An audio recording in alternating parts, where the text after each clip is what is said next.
Alors, je me demande comment a émergé le courant qui a apporté l'évangélisation des profondeurs. Toute cette connaissance de l'humain que Simone a acquise par son métier et son exercice professionnel lui a amené peu à peu à découvrir, au fond, la nécessité d'un accompagnement de l'humain, de l'homme et de la femme dans son parcours, et à découvrir que la vie était un parcours, qu'on avait à traverser des passages dans sa vie, qu'un divorce, par exemple, pouvait être un passage extrêmement difficile, comme elle avait passé des épreuves dans sa vie. Et que la vie, elle en parla ensuite très longuement, était au fond une suite de passages, elle disait une suite de Pâques. Elle parlait beaucoup du mouvement de la Pâque, qui nous est enseigné par la vie de Jésus, mais qui était un mouvement qui concernait toutes les zones de notre être et toutes les étapes de notre vie. Qu'on avait à apprendre à passer les Pâques, et quand on ne traversait pas nos mers rouges, nos déserts, et qu'on n'entrait pas dans le royaume, dans la terre du royaume, on pouvait perdre des niveaux de vie en nous, des états de vie qui se perdaient en nous, et donc accéder plutôt à ce qu'elle appelait des chemins de mort, ou un état de mort.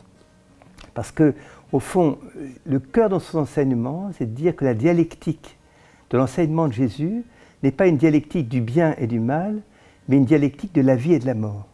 Et ce qui est en jeu dans ce que nous vivons et dans l'enseignement du Christ, c'est un état de mort, non pas de mort physique, puisque la mort physique ne s'oppose pas à la vie, la mort physique s'oppose à la naissance. Ce sont deux passages parmi tous les passages que nous avons à vivre, mais la mort, dans cette exception-là du mot, s'oppose à la vie. Sa première loi de vie, d'ailleurs, dit « choisis la vie », qui n'est pas une évidence. Ce n'est pas une évidence que chacun de nous, dans nos vies, fassions le choix de la vie, mais ce n'est pas une évidence non plus que notre époque et notre génération fassent le choix de la vie actuellement dans toutes les décisions qu'elle prend. Pas plus d'ailleurs forcément que les générations précédentes. Et donc elle a découvert que le choix de la vie n'était pas une évidence en soi et qu'il fallait apprendre à choisir la vie et non la mort, qui est cette parole du Deutéronome, qui est ce discours de Moïse, très important, puisqu'il est à la fin des 40 années qui sont passées dans le désert et avant l'entrée en terre promise, qui est destinée à être construite par le peuple d'Israël en royaume. La terre de Canaan est appelée à être construite en royaume. Et pour construire le royaume, on doit avoir choisi la vie. Donc, au cœur de son enseignement, le choix du royaume, la construction du royaume intérieur en nous, c'est-à-dire de l'accueil de la vie de Dieu dans ce que nous sommes, dans nos relations et dans ce que nous faisons, suppose ce choix de la vie comme une dimension première. Et c'est quelque chose qu'elle a expérimenté elle-même dans tous ces passages de vie qu'elle a traversés au fond, et qu'ensuite, peu à peu, elle a mis en forme en élaborant le courant d'évangélisation des profondeurs comme ce qu'elle appelait un trajet de vie ou un parcours de vie. Cette idée de dire que la vie n'était pas statique et qu'on avait à entrer dans cette démarche de traverser tout au long de notre vie des épreuves qui étaient celles de nos histoires, parfois celles des généalogies, des générations qui nous avaient précédées, et parfois celles des choix que nous avions faits ou pas dans notre propre histoire. Elle disait d'ailleurs que dans l'annonce du salut qui est faite par Jésus-Christ, ce qu'on ne dit pas très souvent, le cœur du message, c'est qu'en toute situation, quelle qu'elle soit, il y a toujours une issue de vie. C'est au cœur du courant d'évangélisation des profondeurs. Et ça, je crois qu'elle a vraiment expérimenté de façon très concrète, très humble et très discrète dans son métier d'avocate et dans ces situations conflictuelles qu'elle rencontrait pour lesquelles il n'y avait pas toujours une évidence de solution. Et elle disait que quand elle avait réussi à prier et à situer en toute discrétion ce qui se vivait dans l'esprit, s'inventer des solutions tout à fait incroyables qui se passaient. Et qu'inversement, il était arrivé d'oublier ou de partir sur ses sentiments sans les situer en Dieu, et que là, les situations pouvaient au contraire se dégrader de façon très forte, et qu'en tant qu'avocate, elle avait un rôle très important. Et donc, dès sa retraite professionnelle, en 1987, elle avait déjà 63 ans, quand même, c'est là qu'elle a commencé à initier le courant d'évangélisation des profondeurs.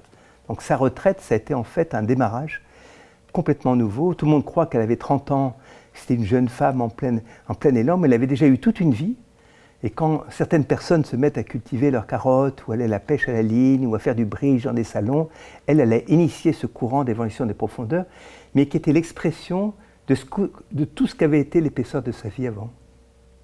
Quelque chose donc qu'elle a formulé peu à peu, et elle en est arrivée à formuler ce qu'elle appelait les lois de vie. Ensuite. Quand on chemine dans les profondeurs, peut-être que le but ultime, ça serait d'atteindre la libération ultime qui est proposée par le Christ. Comment est-ce que la méthode de Mme Simone Paco nous aide à le faire? En fait, Simone Paco ne propose pas une méthode, mais plutôt ce qu'elle appelait un trajet de vie. C'est-à-dire à apprendre à faire de notre vie un parcours, un cheminement, dans une croissance intérieure. En commençant par faire un pas, qui peut être un tout petit pas, mais qui est un pas. Le nom de l'association qu'elle a fondée avec tout un groupe de psychologues, de théologiens et de personnes, c'est Bethesda, et fait référence à la guérison de cet homme paralytique qui est couché sur son grabat depuis 38 ans et qui ne peut pas bouger et qui se plaint. Et cette plainte, elle résonne. Je réalisais 38 ans, c'est plus que le temps de l'âge qu'avait le Christ quand il parle à cet homme. Il était déjà paralysé avant que le Christ ne vienne au monde. Il appartient à une autre ère, quelque part. Il est encore à geindre dans cette ère. Et ce que le Christ lui dit, et ce sur quoi Simone a donné un enseignement très profond qu'elle a approfondi d'année en année, c'est, il lui dit, arrête de geindre, mais il lui dit pas ça. Il lui dit, veux-tu guérir? Donc il le met devant la décision et sa volonté de guérir. Il lui dit en filigrane, arrête de geindre, et il dit ouvertement, lève-toi. Lève-toi, c'est la figure de la résurrection, mais qui fait appel à sa responsabilité propre. Il lui dit, prends ton grabat. Prends ton grabat, ça veut dire assume ton histoire telle qu'elle est, et arrête de t'en plaindre. Et il dit, marche, la vie est un chemin.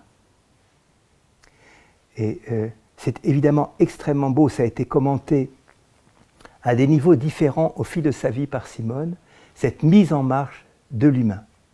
Ce paralytique, il figure un homme paralysé à un moment que Jésus a croisé dans sa vie, mais il figure des personnes paralysées aujourd'hui et à l'intérieur de nous, des niveaux de paralysie qui peuvent être les nôtres. Et donc, dans ce qu'a enseigné Simone Paco, c'est donc la mise en marche sur notre chemin de vie.